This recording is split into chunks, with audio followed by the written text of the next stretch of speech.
Yan. Ano po guys? Tatanda ng bakal. Pwede na benta sa junk shop. Wawateng! Yan po. Puro bakal na. Pwede na ibenta sa junk shop. Sasama ka tayo, Ricky. Yan po. Puno na. Kompleto na. Lagay na ng kuryente. Wala pa. Wawa naman.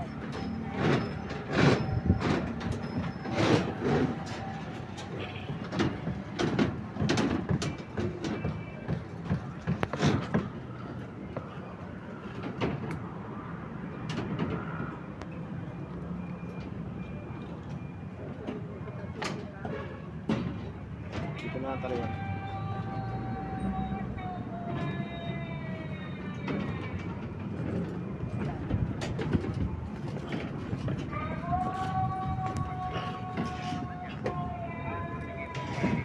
Anyone!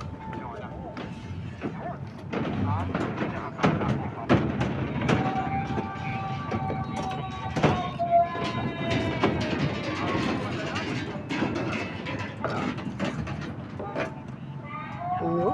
Ganun po, pagtali guys. Mawawateng. Siyempre, ngayon. Yun po, ganun din pagtali. Huwag yung ilalagay last baka maputol. Wawa naman.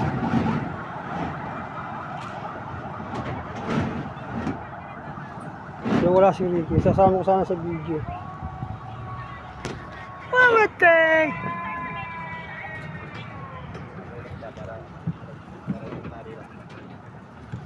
Bye-bye.